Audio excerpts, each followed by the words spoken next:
ঢাকা বিশ্ববিদ্যালয়ের দর্শন বিভাগের রাহিদ নামের একজন শিক্ষার্থীকে মারধরের অভিযোগ উঠেছে জাতীয় নাগরিক পার্টি এনসিপির ছাত্র সংগঠন জাতীয় ছাত্র শক্তির নেতাকর্মীদের বিরুদ্ধে। রোববার দিবাগত রাত ৩টার দিকে বিশ্ববিদ্যালয় ক্যাম্পাসে এই ঘটনা ঘটে। আহত ওই শিক্ষার্থী 2020-21 শিক্ষাবর্ষের মুক্তিযোদ্ধা জিয়াউর রহমান হলের ছাত্র।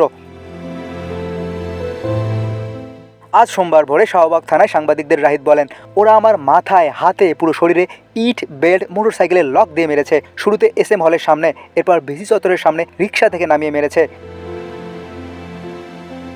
কবি কাজী নজরুল ইসলামের সমাধির সামনে এবং শাহবাগ থানার সামনে আমাকে ফেলে যাচ্ছে তাইভাবে মেরেছে। থানার ভেতর যখন ওরা আমাকে মেরেছে তখন পুলিশ আমাকে সেভ করেছে। ওই ভুক্তভোগী শিক্ষার্থী অভিযোগ করেন, ছাত্রশক্তির হাসিব আল ইসলাম, মোহাম্মদ সাইফুল্লাহ, সর্দার নাদিম মোহাম্মদ শুভ, আবরার সহ আরও কয়েকজন তাকে মারধর করেছে।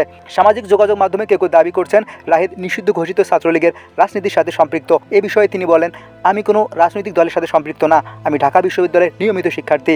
চাইলে দর্শন বিভাগের শিক্ষকদের সাথে কথা বলে দেখতে পারেন। এ ব্যাপারে আইনি প্রক্রিয়া চলমান রয়েছে বলে জানিয়েছেন শাহবাগ থানার পরিদর্শক খোকন মিয়া।